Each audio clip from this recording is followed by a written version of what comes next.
Welcome to another edition of Octagon Outlook. I am your host, James Lynch. Thanks so much for tuning in. Today is July 27th, 2020. We got a lot to talk about, as we usually do on this show every week. I'm going to be going through the UFC Fight Island 3 card, which we had this past Saturday. We had Bellator last week. They returned to action. And then we also got a really exciting card coming up here this Saturday at the UFC Apex.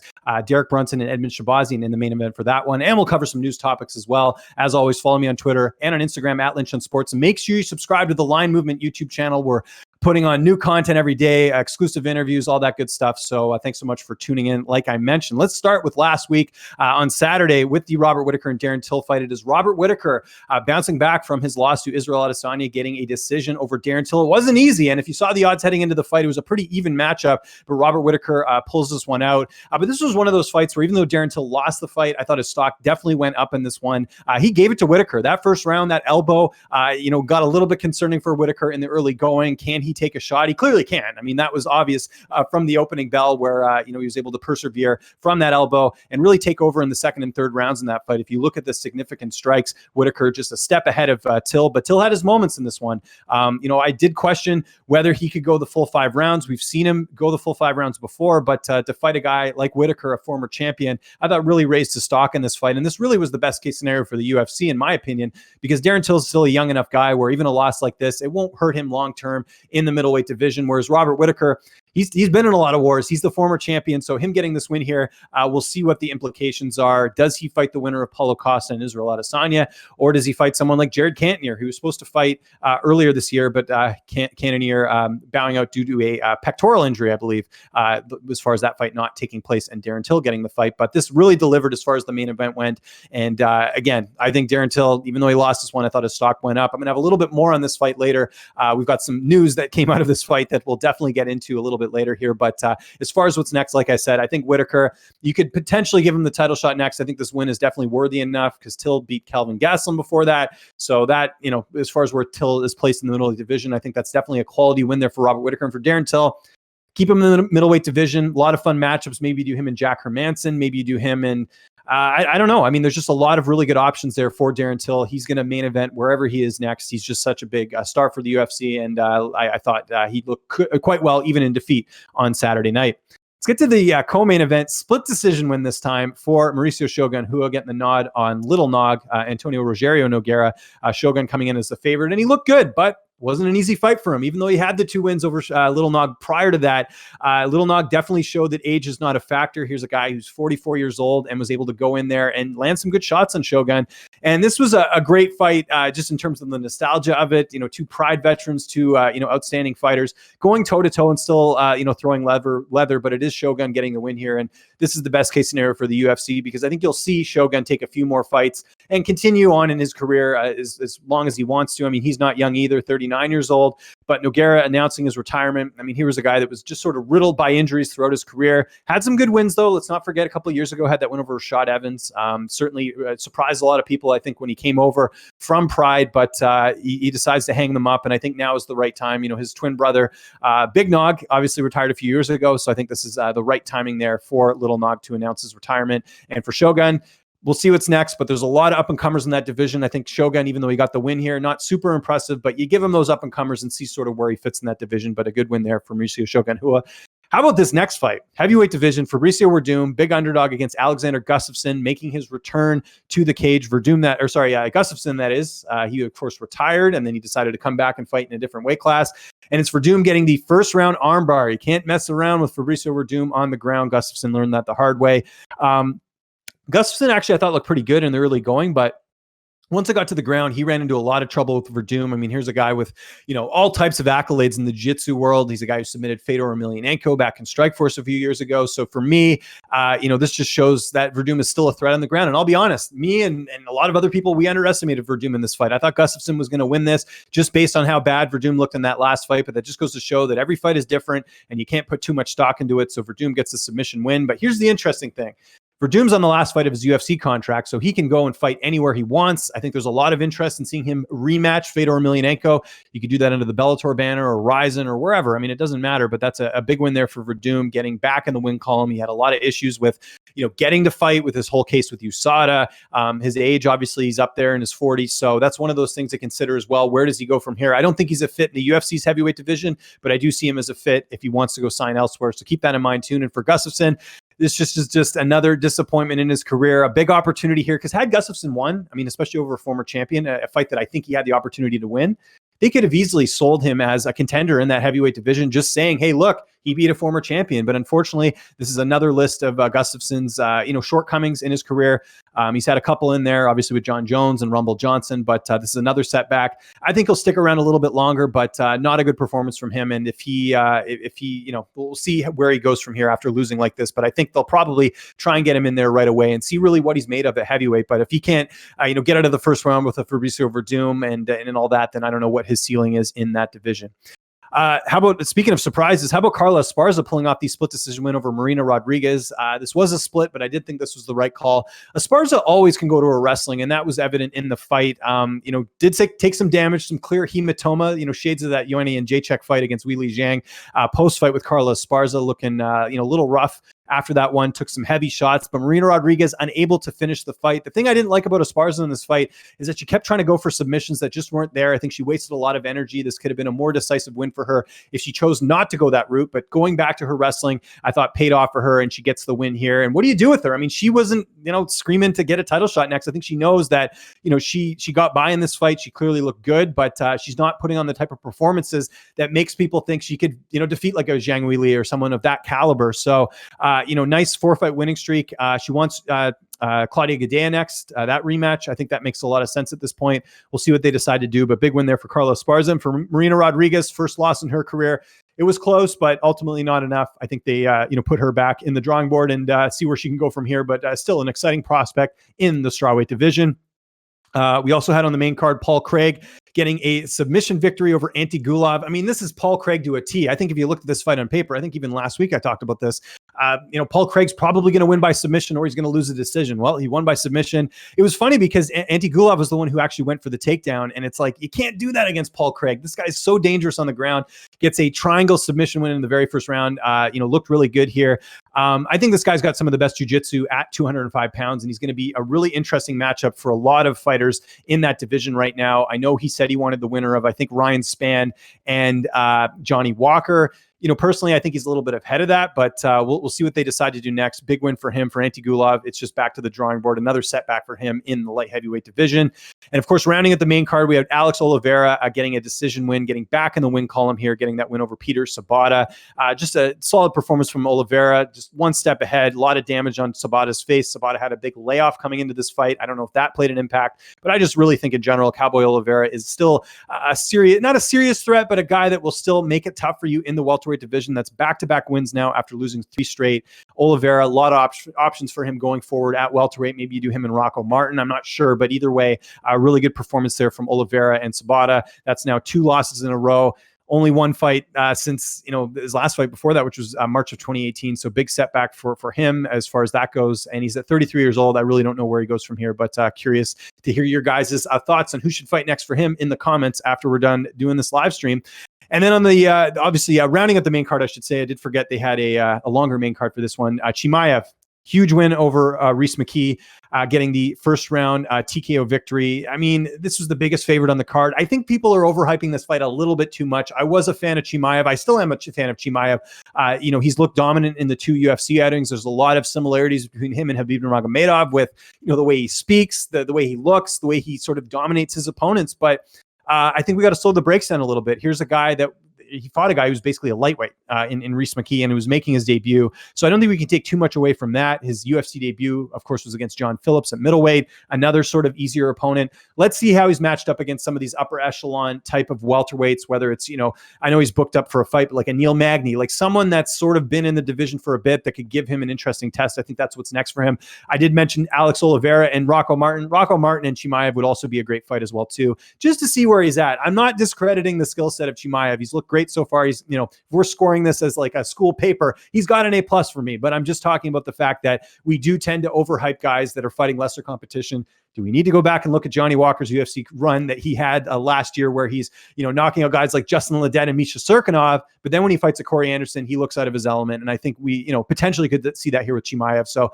let's pump the brakes a little bit on Chimaev as far as what he can bring to the table and all that. And let's see how he does against better competition. I'm not saying he won't get there, but let's pump the brakes a little bit on him as far as that goes.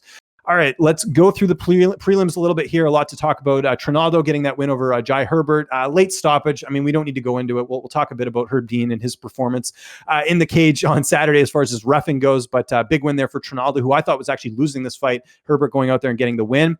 How about Jesse Ronson, Canadian guy? Got to give him credit. The Canadians actually did quite well on Saturday. Ronson going out there and getting a first-round submission over Nicholas Dalby. I felt like Ronson had a chance. I wasn't expecting a first-round finish like this. Let's not forget Ronson's a lightweight. Let's not forget Ronson was in the UFC before and lost 3 straight split decisions. It doesn't get any tougher than that. So really happy to see Jesse Ronson get in the win column. He has a lot of experience, and it showed in this fight. He was able to, take advantage of Dalby. He dropped him, and then he went in for the submission win. So big win there for Jesse Ronson. He says he wants to fight Jalen Turner or Luis Pena next, some taller lightweights. I'm fine with that. Just happy to see Jesse Ronson back in the UFC where he belongs. And for Dalby, back to the drawing board, but a big setback here, obviously, as he was a big favorite heading into the fight.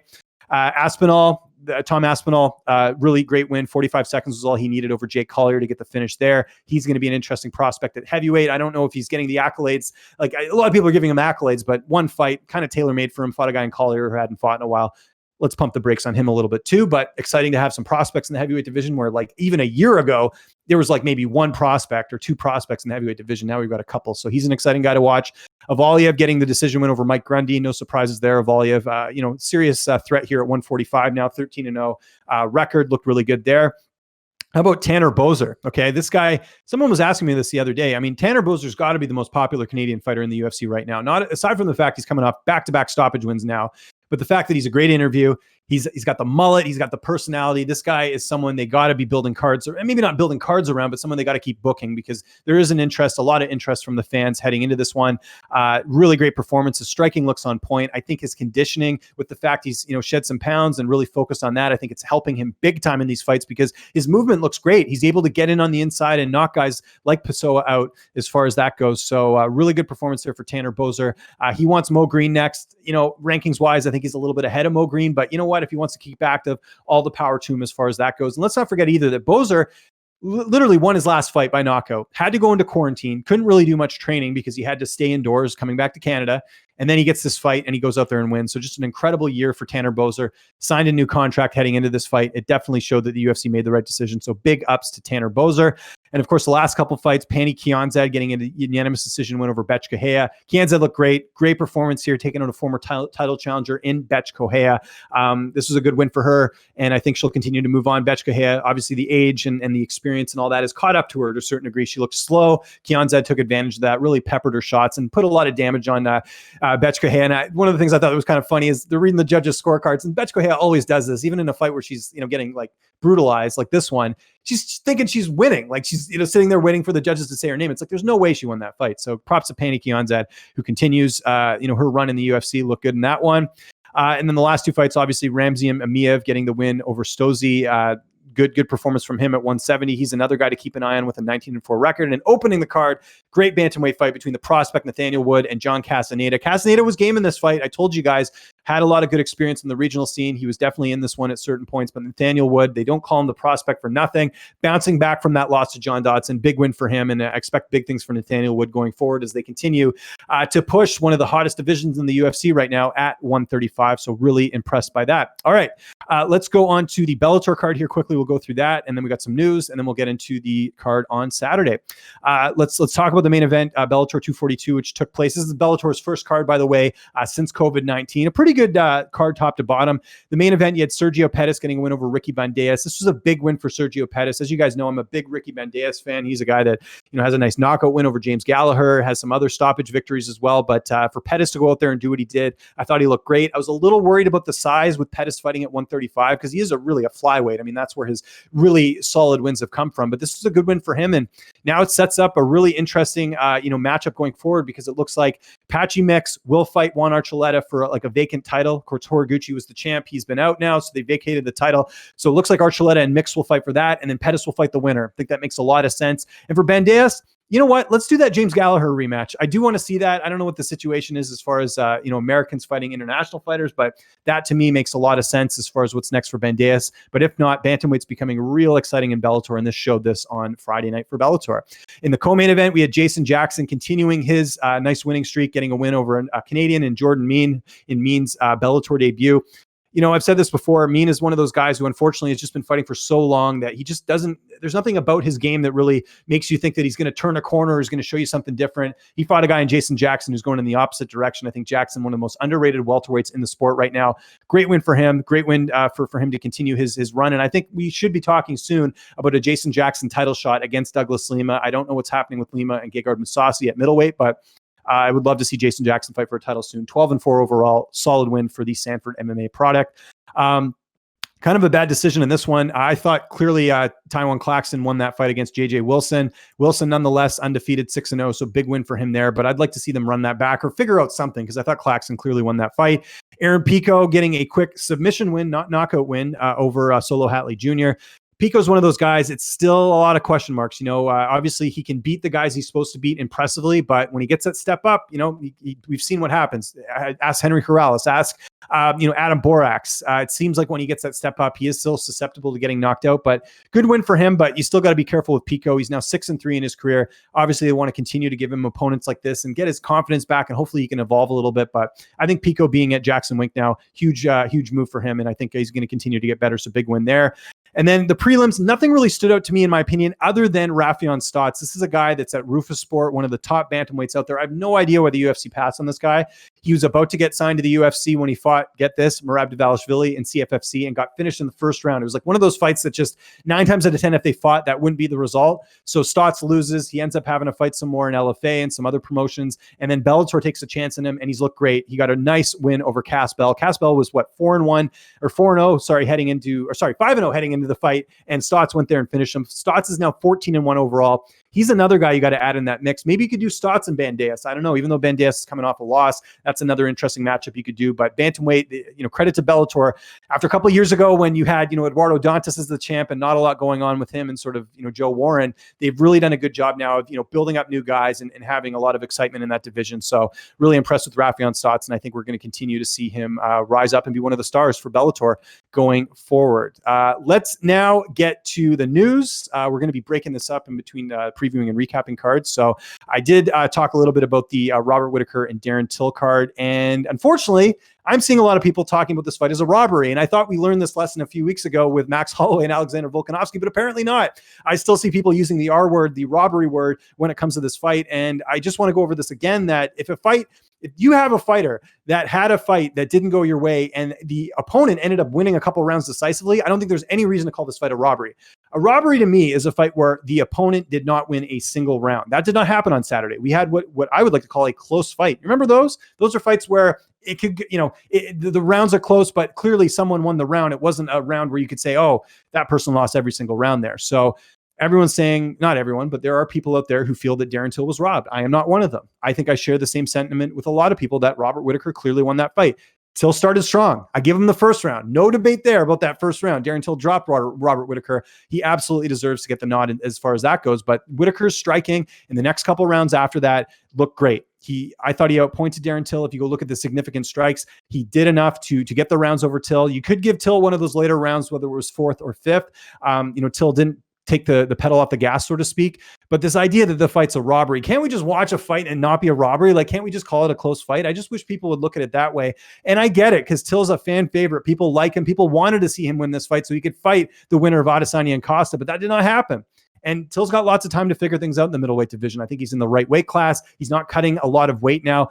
even him losing, I think his stock still went up on Saturday. So can we just stop with this robbery nonsense? To me, it just doesn't make a lot of sense as far as, talking about a fight that was close where, I don't think anyone would have an issue. I think most people watching would have an issue with Whittaker winning that fight because I thought he did. So give the credit to Robert Whittaker. He won decisively. In my opinion, it was close, but I thought he won decisively. And Darren Till, back to the drawing board, but that was not a robbery. Just wanted to end on that. Let's get to Saturday's card as we're sticking with the middleweight division. We've got a really exciting main event on Saturday between Derek Brunson and Edmund Shahazyan. Now, this was supposed to be Holly Holm and Irene Aldana, but Aldana testing positive for COVID-19. They have rescheduled that fight for October. So now the spotlight is now on Edmund Shahazyan, the undefeated middleweight out of Glendale Fight Club, managed by Ronda Rousey. A lot of hype behind this kid, and we'll get into that matchup in a sec here. But let's talk about the first fight on the prelims. We're going to go into that one. We've got a new fight as far as this goes. Chris Gutierrez was supposed to be fighting Luke Sanders in this matchup. Luke Sanders has withdrawn from the fight. I'm looking on Tapology here. It doesn't exactly say why, but I'm imagining it's an injury as to why Sanders couldn't take this fight. But Gutierrez now fighting a newcomer in Cody Durden. And Gutierrez, a pretty big favorite on most betting lines, but I don't think it's necessarily warranted here. Cody Durden, 11-2 overall. Good fighter. Fought or trains, I should say, at American Top Team Atlanta with the Lima brothers. Also trains a bit with the Rafael Sunsao and Junior Sunsao and those guys over there. So he comes from a really good camp, and he's a guy that for the most part has fought pretty solid competition throughout his career. So he's a guy that I think no matter what was either going to be on Contender Series or he was going to get this opportunity regardless. He's still a very talented guy, and let's not forget, 29 years old. The last fight he had, this is a big win for him. His last fight, he got a win back in a few weeks ago, actually, over John Sweeney. Now, if that name sounds familiar, John Sweeney is a training partner of Stephen Wonderboy Thompson. He's a really solid bantamweight prospect, had a big win, a couple nice wins himself. And for Durden to go out there and get that win, I know that's why he got signed, was because when you're fighting tough competition, you tend to get the call from the UFC, and that's what Cody Durden did. So he's fighting a guy in Gutierrez who is on a roll. I mean, Gutierrez is coming off a really impressive win in his last fight over Vince Morales, where he basically chopped his legs down like a tree trunk and just took him out via TKO with leg kicks. So I do favor Gutierrez in this fight, but from a betting perspective, I wouldn't necessarily feel comfortable with Chris Gutierrez as the 3-1 favorite. I think Durden can be dangerous in this fight, so just be a little bit careful about this one. But I think with the experience of Gutierrez really turning things around, let's not forget this was a guy that lost his UFC debut to Raoni Barcelos, and since then has been on a 3-fight win streak. I think Gutierrez takes care of business by decision. I think it's going to be a dogfight, but I do expect El Guapo to get the win here and really look good. Just a quick note on this card, fight we're not going to be talking about on here, but Gutierrez and his teammate Jonathan Martinez both on this card. So keep an eye out for that, because when certain teammates are fighting on cards together, it can be a little interesting because, like we saw at UFC 247 with Fortis MMA, I think they had 4 fighters on the card. All 4 fighters lost. And I'm not saying it was because the earlier teammates lost and had an impact on them, but it could. It's just one thing to keep in mind on this card, that if Gutierrez loses, how will that affect Jonathan Martinez later in the card? Just something to keep in mind for this matchup. All right, we're going to skip all the way ahead in the bantamweight division as well. We're going to go to Ray Borg and Nathan Manus. Really good fight here. Ray Borg was supposed to fight a couple weeks ago, I should say, and had a family emergency, had to bow to that one. He's supposed to take on Merab Dvalishvili in that one. And a bit of a quick turnaround as well for Borg. He fought in May last time. He was supposed to fight then in June, but had to bow out, like I said, due to that personal thing. And now he's fighting a guy in Nathan Manus, who is a former TKO bantamweight champion, if that promotion sounds familiar. We've seen guys like Charles Jourdain, guys like Jesse Ronson, who we just saw over the weekend, come from that organization. The one thing I'll give TKO credit for, they give their fighters tough matchups. So Manus, fights a guy like Jesse Arnett on the regional scene and gets the stoppage win on there. The only loss he's had in his career was to a UFC vet in Taylor Lapalus, which was a hard-fought fight, and he ended up getting finished later in the fight. But Nathan Manus, very legit here, 29 years old, and has a huge height and reach advantage in this fight. Here's the interesting thing. So Borg is the favorite, understandably, has a body of work in the UFC that is hard to look past. But I always feel like Borg is a better flyweight than a bantamweight, and he's going to be undersized in this fight. Ray Borg is 5'4" with a 63-inch reach. Nathan Manus is 5'10" with a 72-inch reach. That's a huge height and reach advantage in this fight.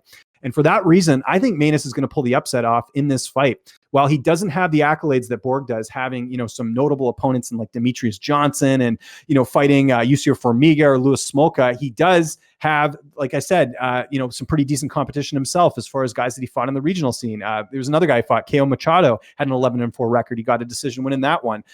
This is a guy that's not to be slept on as far as Nathan Manus goes. And I think if you can get a guy in Manus who's, he's a little bit older, he's 29, Borg's only 26. If you can get a guy like that who's coming into the prime of his career, who has a clear height and reach advantage, I definitely see value there. So, watching that Ricky Simone fight with Ray Borg last time, the whole time I'm watching, I'm just thinking, man, Borg is undersized for bantamweight. And I think he's going to have a hard time in this division. And I think it continues here on Saturday. So I'm going to pick Nathan Manus with the upset. I think he'll edge out a decision on this one. Could Borg come out there and surprise people and look good? Potentially, but I think the height and reach is going to be too much. So I'm going to take Nathan Manus as the underdog in this fight. In another fight that was just announced last week, so Ed Herman was supposed to be fighting on this card. I'm going to find his opponent here. I want to make sure I don't butcher it. Ed Herman was supposed to be taking on Da Un Jung. And Jung, unfortunately, from what I hear, visa issues, couldn't get into Vegas, and couldn't get into the States to fight Ed Herman. So insert Gerald Meerschaert. A bit of a surprising opponent because Gerald Meerschaert, as you guys know, has fought at middleweight his whole UFC career and the majority of his career. In fact, Meerschaert used to fight at welterweight way back in the day. So this is actually his first light heavyweight fight in quite some time. And with the short notice, it makes sense. Why cut that extra weight? And Ed Herman right now is the underdog in most books right now, but Gerald Meerschaert is the favorite, which I find interesting because Herman obviously fought a few more times at light heavyweight himself. Now, Herman's a guy that we know the story here, fought on Tough 3. He's been in the UFC since 2006. The fact that he's still competing at a high level to me is remarkable. I think that's great. It just shows that he's done a good job of keeping care of himself, not taking too much damage. And he's fighting a guy in Gerald Meerschaert, who we know is a slow starter. I mean, that's bit him in his ass in his last fight. He fought Ian Heinisch. That was a fight where, Heinisch took advantage and finished him early. And, Meerschaert's not an easy guy to finish early on. And Heinisch went out there and did it in the first round. So that's a little bit worrisome. But saying that, Meerschaert still very talented. I was looking at the height and reach in this fight. These guys are pretty much identical as far as that goes. So it's not like Meerschaert will be undersized in the matchup. If anything, he's going to be a guy that will look quite good in this weight class. He could look even better. I always say this for certain fighters, when you're cutting that much weight, it could be a disadvantage. So I could see Meerschaert going out there and looking better than ever. He's younger, comes from a good camp training at Rufus Sport. I actually had the opportunity to speak to both guys last week. Meerschaert hasn't missed a beat. A lot of his teammates had fights coming up, like Sergio Pettis, like Rafion Stott. So he's been in there working with some really great fighters as far as that goes. So he's had a good camp. And conversely, Ed Herman, same thing. He's getting to train with Austin Vanderford and a lot of the other good fighters over at American Top Team Portland. So both guys are more than ready for this opportunity. But I'm going to go Gerald Meerschaert. I do agree with the odds here. I think Meerschaert at this stage in his career is better than Ed Herman. Herman's not typically a guy that will go out there and blitz you in the first round. So I think, even if Meerschaert starts slow, which we've seen in a lot of fights, I don't think it'll be a factor here. I think Meerschaert will edge out a decision. Now, this is the one thing with Meerschaert, though. If you've seen in his career, like with Eric Anders and with Kevin Holland, he has fights that don't go his way. But I think part of that is the guys he's fighting. I don't think Herman has the type of style where you think like, oh, yeah, they should give it to him. So the pick here is going to be Gerald Meerschaert. I feel pretty good about it. But especially with Ed Herman being close to 40, he is 39 years old. I think Meerschaert takes it and takes advantage of this short notice opportunity. All right, we're going to skip ahead to the main card. Another switch up on this one. Trevin Giles was supposed to be taking on Jun Young Park. Let me just double check that if I said that correctly. It is, Jun Young Park. He's like the last fighter I mentioned. He couldn't get in due to visa issues. So insert Kevin Holland. Good on Kevin Holland. If you guys remember, Holland was supposed to fight at welterweight in his last bout on short notice, but was forced to withdraw due to a shoulder injury. I guess that's healed up because that was back in May. He's now going to be stepping in to fight Trevin Giles, a pair of LFA vets going toe-to-toe here. And I see right now that Kevin Holland is the favorite, and that makes sense because Giles, in my opinion, has regressed a little bit. He was undefeated at a certain point. I think he was 11-0.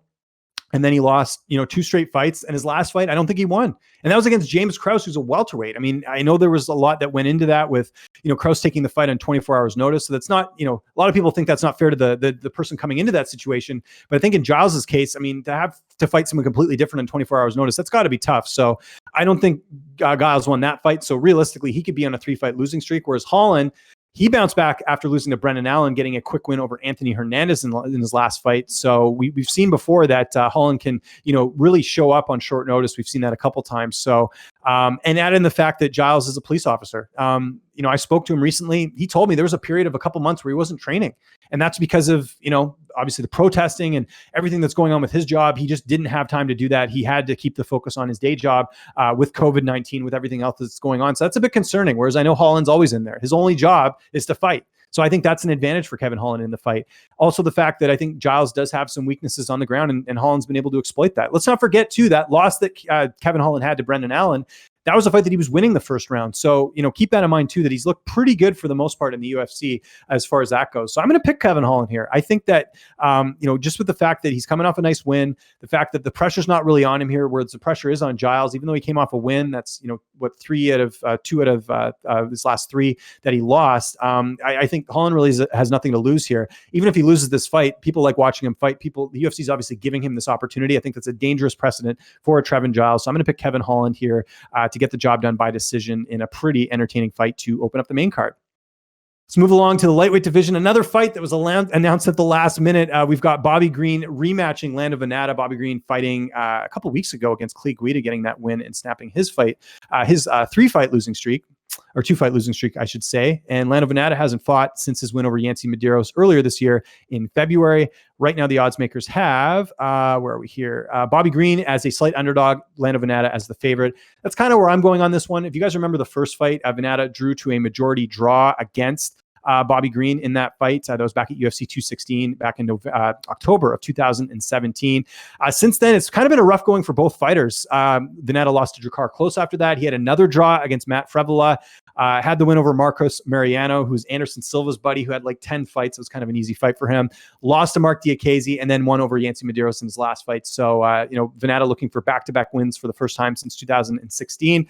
Whereas Green, he's lost 2 of his last 3 fights, coming off the win over Clay Guida, which was a fight that I think he should have won. Guida's getting up there in age a little bit, but I think Vannata out of the 2 is a little bit of a safer bet as far as that goes, as far as him getting a decision here. I think Vannata has made some improvements, and we saw that in the last fight against Yancy Medeiros. But if you guys are looking to bet this fight, stay away. I just don't think it's worth it. I think there's too many question marks on both guys. I mean, Bobby Green has not looked like the same guy over the last couple fights. I mean, here's a guy that had a pretty significant fight a couple of years ago against Josh Thompson, where he ended up edging out a split decision. And I remember at the time, people were talking about a title shot at that point, and then he just lost his footing after that. He lost to Barbosa, he lost to Dustin Poirier, and he lost to Rashid Magomedov. So it just hasn't been the same Bobby Green since then. He's only 33, but still, I think we've sort of seen what you get with Bobby Green at this point in his career, where with Vannata, a little bit younger, I think there's a little bit more room for improvement here. So the pick is going to be Vannata, but if you guys are looking to bet this one, I would stay far away as far as that goes.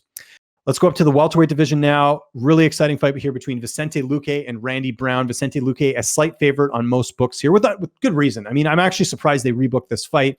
If you guys remember, this fight was supposed to take place on the Portland card in April. COVID-19 canceled that, and instead they gave Vicente Luque Nico Price, and Luque went out there, knocked out Nico Price, or it was a TKO win via eye injury in the 3rd round. Wasn't an easy fight, but it was a fight that Luque decisively won. But you look over the last couple of years, I mean, Luque's only loss has really been to Wonderboy Thompson, and you go even further than that, his losses to Leon Edwards. So here's a guy that has got some good wins, still the only guy to knock out Bilal Muhammad in the very first round, trains at a really good camp at Sanford MMA, getting to work with, Gilbert Burns and a lot of the other top welterweights in that camp. And Randy Brown, not a ton of experience there. He was kind of rushed into the UFC a little bit after winning in Ring of Combat. Had a bit of an up and down career. He lost to Nico Price actually in 2018, but has since rebounded with back-to-back stoppage wins over Warley Alves and Brian Barberena.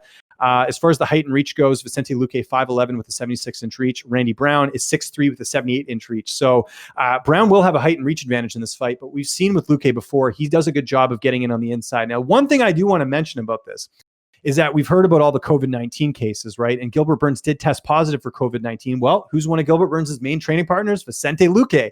Now, obviously he doesn't have it. We would have heard something by now at the time of recording this of Luque being out, but that's got to be a bit concerning. And I'm sure Burns couldn't train, leading up to that because he was sick. So losing one of your main training partners, that is a little bit concerning in this fight. I do think Luque is the better fighter, and I do see him getting on the inside and potentially either finishing Randy Brown or winning a decision. But I'm not completely sold on this as a pick or as far as a bet goes, because I do think that Randy Brown could surprise people like he has in his last 2 fights. And with the height and reach advantage, it's a little too risky in my opinion here. So I do think Luque gets the win. I do think he is one of the dark horses at welterweight, but I do think you can't overlook the fact that Randy Brown does have some advantages in this fight. So the pick's going to be Luque, but this is another fight that I would personally stay away from. If anything, I think there could be some value on Randy Brown potentially pulling off the upset, but going to be a close fight. I'm just going to leave it at that. Let's get to the co-main event here. Really awesome fight. Again, that they announced sort of last week at the last minute. Joanne Calderwood. Now, we thought Joanne Calderwood was going to be fighting Valentina Shevchenko for the flyweight title. She didn't want to wait around and she wanted to keep active. So all the credit to her. She's taken on Jennifer Maia, and Calderwood is a slight favorite in this fight, but a risky fight. We had a situation like this last year. Do you guys remember when Jack Hermanson fought Jared Cantnier? Wanted to fight in Norway, wanted to keep active. Hermanson's obviously from there. So, he's a guy that took a fight against Cantnier and it backfired. Cantnier knocked him out in the second round. Hermanson lost a potential title shot, or at least a contender's fight, by losing to Cantnier. So Calderwood's got that same risk here, but I got to think if Calderwood took this fight, she feels pretty confident about her chances. And Calderwood, if you look as far as women's MMA, Syndicate MMA is really building out a nice team over there with some of the training partners at that camp. So she's getting just top-notch training here. All of her fights have been close. And the thing I like too is that Calderwood's not someone that's easily finished. In fact, she's never been finished at flyweight. So I don't see Maia having much of a big threat as far as that goes. And even if it is a close fight, like we saw in the Andrea Lee fight, Calderwood's still able to edge it out here. Her only loss at 125 is against Caitlin Chukagian, but Maia also lost to her as well. So and that was in her last fight. So that's something as well that we can sort of chalk on the board as well. But I do think Calderwood's the better fighter. I don't expect a finish in this fight. If you guys are looking for prop bets in this, or you're looking for, any sort of value, I think the decision prop for either fighter would work out well. But I do think Calderwood edges this one out. And I do think she is the better fighter. And like I said, there's something in her psyche that feels like she can win this fight pretty decisively if she's going to take this risk and take it on short notice. So I like the attitude here. Quickly, we'll go over the height and reach just before we move on to the next fight. But Calderwood is 5'6" with a 65-inch reach, whereas Maia is 5'4" with a 64-inch reach. So Calderwood will have a height and reach advantage despite the fact that she used to fight at strawweight. So give me Joanne Calderwood by decision, and she'll get to fight Valentina later this year. That's my pick. Let's get to the main event. And like I mentioned off the top, not necessarily like the sexiest, like the most outstanding main event we've had, but I like the matchmaking here because it does. This is the type of fights that we should see on fight night cards, where you have a rising prospect in Edmund Shahbazyan fighting a veteran in Derek Brunson. Now, I say this about Derek Brunson in the most polite way possible, but I think Derek Brunson is the gatekeeper of 185. He fights good competition, but he loses. And the guys that he does fight and he gets wins over are guys that he should win, or at least it should be competitive. And I think Brunson deserves his due in this. Now, on most books, I'm seeing Edmund Shahbazyan as close to like a 3-1 favorite. I think that's a little crazy. I think Brunson is absolutely a game opponent, and we've seen situations where he's been counted out and he was able to persevere. I mean, look at the Lyoto Machida fight. Brunson finished him in that matchup, right? Look at the Ian Heinisch fight. I remember a lot of people feeling, including myself, that Heinisch was going to go out there and win a decision. That didn't happen. Brunson took care of business in that one. So while I do think Shahbazyan should win this fight, I think he's got the advantages. He's younger. He's 22. I mean, how many 22-year-olds are doing what Edmund Shahbazyan's doing? Of course, Shahbazyan's last fight, he got that quick win over Brad Tavares at UFC 244. He was on the big stage. Couldn't have gone any better. I mean, finishing Brad Tavares in the first round, that was a nice statement victory.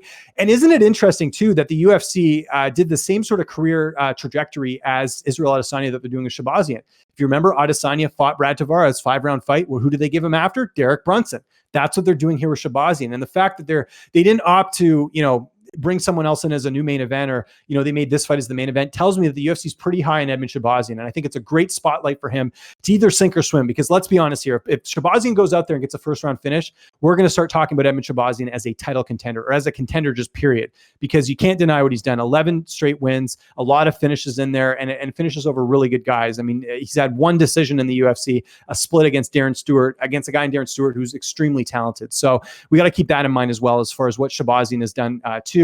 But Brunson coming into this on a 2-fight win streak. So it's a very interesting matchup. So here's my breakdown of this.